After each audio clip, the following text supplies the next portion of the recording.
Okay, just got back from The Incredibles 2. I think like an hour ago. I like the movie. I'm gonna bullet point good things and then bad things. And then give a review, then I'll get into some spoiler stuff. Because I tried making this first time and it was hastily made, unorganized and all over the place. So, bullet point this shit. Let's start with the bad things in the movie. The villain is super predictable. The villain is underdeveloped. The Underminer, the entire conflict with the Underminer is kind of done in 20 minutes. I think the villain can just be bullet pointed in one of the worst things in this movie. Predictable, underdeveloped, and I don't understand the motive. So villain, Underminer.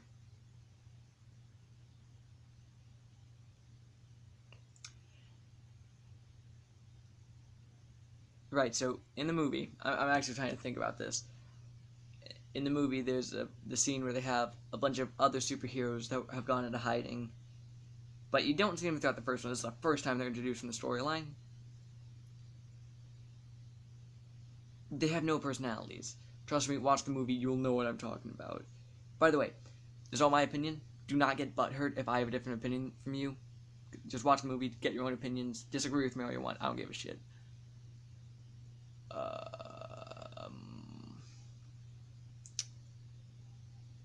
Trying to think of like bad stuff. Oh yeah, like when Mr. Incredible stays home to watch Dash, Jack, Jack, and Violet. That's like the entirety of the trailers right there. There's nothing new in those scenes that will probably surprise you. Sorry. Alright. There's nothing in those scenes that will probably surprise you. The good things in the movie. Animation was perfect. The music was really damn good. They had all these big band jazz scores. Awesome. The dialogue scenes, the scene where they're just talking, that's actually a very good scene. Very good scenes, because a lot of good things can be said about that. I swear to God, if someone's walking down the fucking stairs. I can't edit this, but Jesus. Right. Sorry, the last time I tried to record one of these, not only was it hastily made, my brother walked downstairs and it ruined it, right? So, good things. Animation, the music, the dialogue scenes, the characters are really good.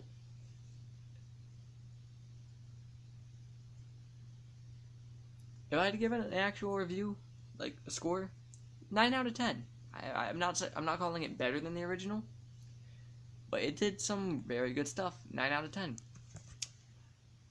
Okay, before I go on to spoiler territory, there's a little short movie, before the movie, you know, because a lot of Pixar movies have a little animated short before they film. Bow, as it's called. Super awesome. Animation smooth, emotionally packed. Overall, the animated shorts, a solid 10 out of 10. Would recommend. Right, spoiler territory. I've already said 9 out of 10. If you haven't watched it yet and you don't want spoilers, get out. Get out if you're a stalker. So, right. First is the Underminer. Literally the first, like, one of the first things. I think it's like the second thing, because the first thing's so unimportant it doesn't even matter. Alright, so Underminer. That's where the movie starts, right? 20 minutes. Done in 20 minutes. And the Underminer gets away. Possible plot point for making a third movie. I don't know.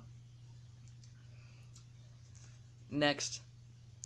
Because superheroes are technically illegal. I mean, Frozone gets out of there in time. Frozone was part of the conflict, yeah. But, you know, the Parr family, Mr. Incredible and all of those guys, they get arrested because being a superhero is illegal. Because if you watch the first one, then you'd understand. However, they don't really get anything more than like a slap on the wrist. They're in a motel. And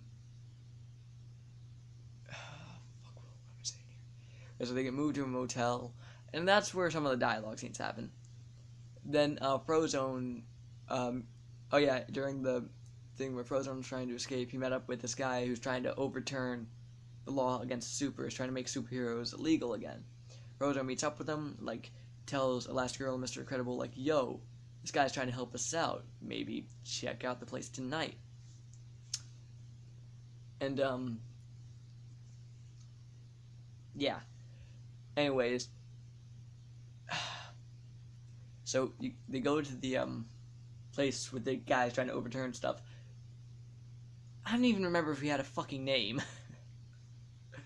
Right, so... Billionaire. He's a billionaire, by the way.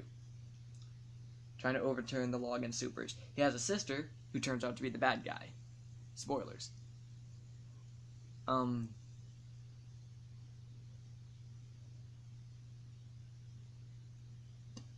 Think of how to piece this together. Shit. Sorry.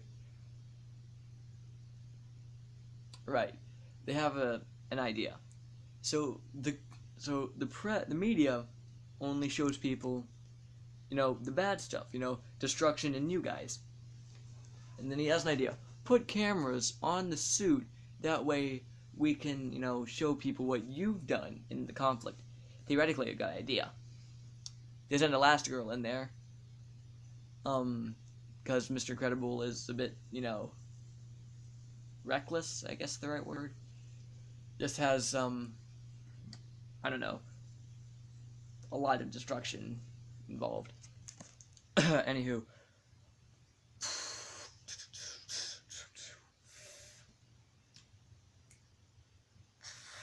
Right, so after that, Mr. Incredible stays home with Jack, Dash, and Violet. Like I said, if you've seen the trailers, you've pretty much seen all of that, so we're gonna skip that. So the first assignment that Elastigirl does is stopping a train. It's like, I don't know.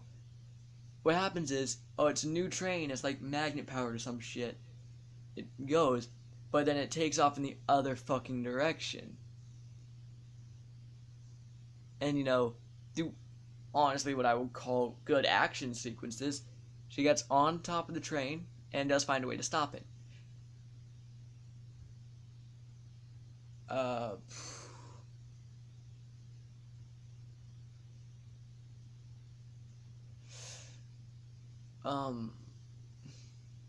Yeah, so she stops it, and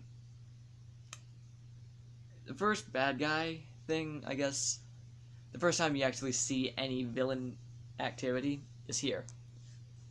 As it's referred to in the movie, the screensaver uses hypnosis through screens like televisions to basically get people to do stuff. It's weird how this works. I don't really understand it. But, anyways, yeah, that's how the dicketry first starts. After that, enlightening moment. Elastigirl goes on a talk show. And, talk show host gets hypnotized through the, screensaver, does dumb shit. Real talk here. Okay, so I'm assuming the TV host got hypnotized through a teleprompter, which is also on stage. How come Elastigirl didn't see that and also get hypnotized? That is a point I want to bring up. CinemaSins, where you at?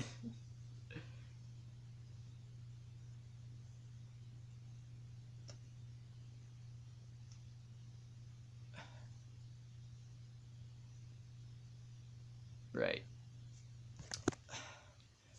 But yeah, bad guy totally gives away the next plan that he's gonna do, because apparently he's sabotaging someone in the movie. Okay, there's a minister in the movie who wants to overturn the super law, and that guy sabotages that and totally gives away the plan too. If you're gonna do that, do it, don't be obvious about it.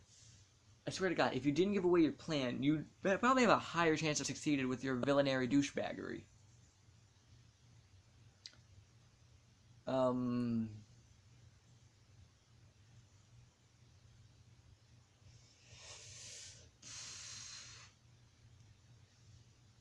Right. And after that, Elastigirl saves the minister. I didn't pay attention to names in the movie, so I don't give a shit. Right, sorry, I'm recording this on a tablet, and I keep having to change hands, because, I don't know. Right, so after this, Elastigirl goes back on the talk show to a remote location with a device to track any incoming signals, which does happen. Elastigirl does track the screensaver down, and there's an apartment building, right? So in the apartment building is the screensaver's lair, air quotes. There's obviously a trap. What I liked about this, actually, is a pretty fun, not fun, but like subtle-ish moment that Elastigirl has to reach her hand under the door to undo a series of locks, and they show you from the inside of that, like Elastigirl getting the locks, but off to the side is the screensaver, or quote screensaver. Like I said, it's a trap, and they basically set up a decoy. And I didn't even notice that till like the camera cut away. The last second I was like, there's a guy there. I definitely did like that kind of subtlety there. Right, so Elastigirl sneaks around the lair, finds some stuff, and you get to the reason why the movie has like a flashing lights warning attached to it. Because there's a lot of them in that following fight scene. Right, so the apartment building blows up. I'm not joking. The screensaver, I'm gonna be doing that every time for the next couple of minutes. Screensaver rigs the apartment building to explode. I'm not even sure everyone made it out. Plot points getting brushed aside. But yeah, Elastigirl takes a mask off, and it's some idiot who's been hypnotized to be the screensaver. Okay. Yeah, and it's obviously a fake guy, because a common thread, like, as soon as you no longer hypnotized, like, you don't remember any of that shit. And as soon as the guy started talking, like, where am I? How did I get here? I was like, okay, obviously a fake, but who gives a shit? The rest of the movie is predictable. So they think they caught the guy. There's a huge party in Elastigirl's honor, and that's where the billionaire guy is like, yo, we're gonna have a party with all the supers and ministers to overturn the law on the yacht out at sea. That doesn't sound like it could backfire. Basically, Elastigirl does some poking around of like security footage from her battle, and there's a screen in there that's synced up with the camera on Elastigirl's suit, as I believe I previously mentioned. They have cameras in the suits to show what they experience in combat. But the cameras operate on a closed circuit. This is where I realized, well, shit, it's the girl. It's her. It's like, again, predictable. Yeah.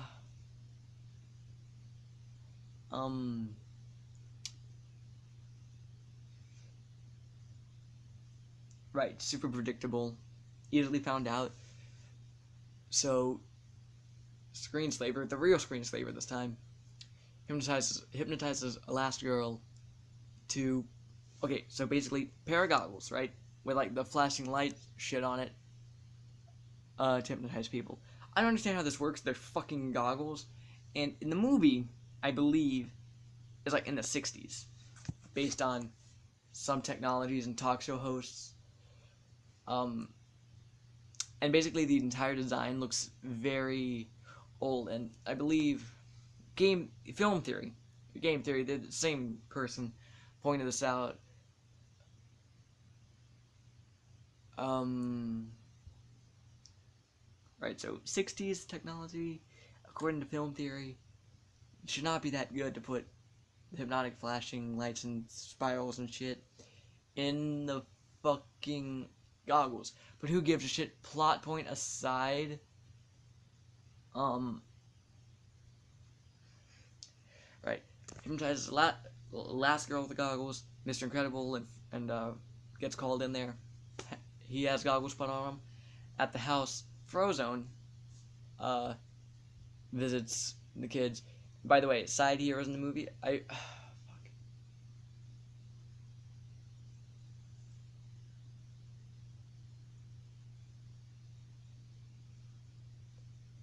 Right, right, so Frozone and all the basically dollar discount fucking not main character superheroes all have those stupid goggles on them.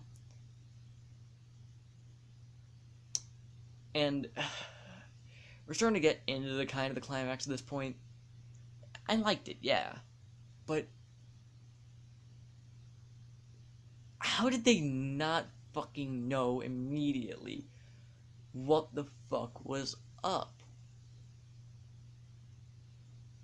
Okay, billionaire dude signing the thing, with other superheroes and ministers to overturn superhero laws.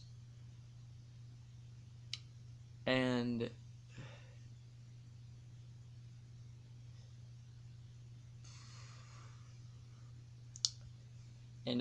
Last Girl, Frozone, and Mr. Incredible walk in, all with the goggles. And if that doesn't raise red flags, why wouldn't it? That should raise a ton of red flags. And it sets off no red flags for anyone in that room. I'm like, the fuck?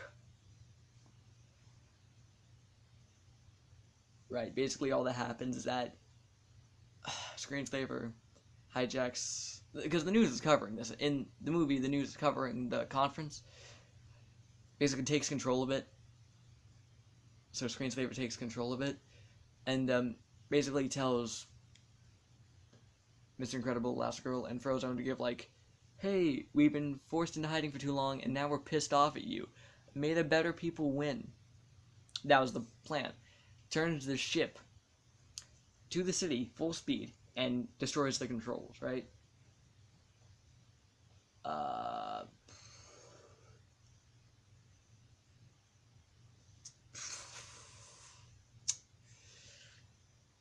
And then, through what I'm going to call really good action.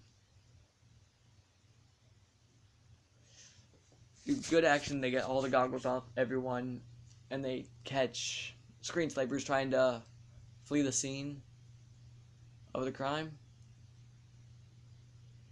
It's obviously foiled by Elastigirl.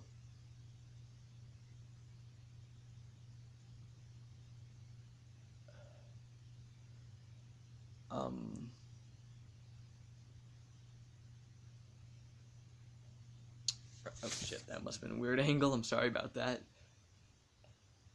Job well done. Everything has been saved. Yada yada yada. The law does get overturned in the end.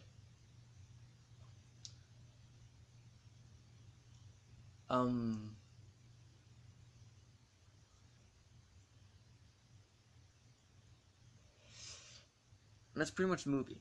Now, what I did skip over is the scenes at home with Mr. Incredible and what I'm going to call the kids, because you already know who I'm talking about, I hope. Anyway, sometime in the sequence where Mr. Incredible's staying at home, he discovers Jack has, like, a super broken list of powers. 2 OP, please nerf kind of powers. I mean, and then they go to Edna mode. I think Edna's one of my favorite characters from The Incredibles, but they only gave her one fucking scene in this movie. In the first one, they gave her 2 scenes.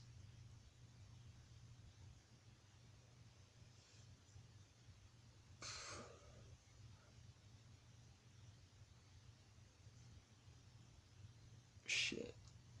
Yeah, so Edna designs an outfit for Jack so his powers don't destroy it. And that was it. Like, for the stay-at-home moments, it was okay. So stay-at-home moments, not as good, but the action moments were amazing. Because the stay-at-home scenes, if you watch the trailers, you pretty much watch the entire thing. Eventually, Mr. Incredible does get shit in line, you know.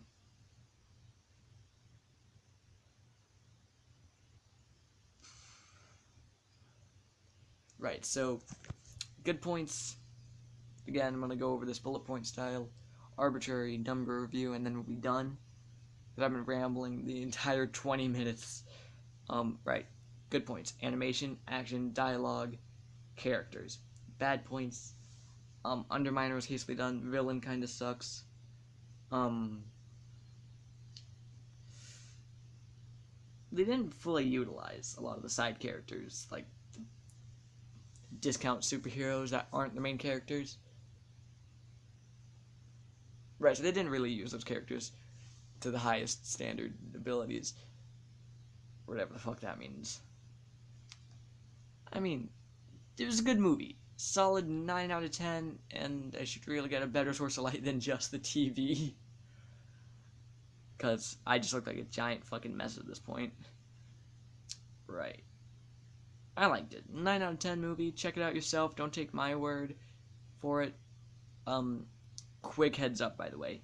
As I said before, ton of flashing lights, so if you have, like, a photosensitivity disorder, I'd just exercise caution before watching it. I think that's the big one.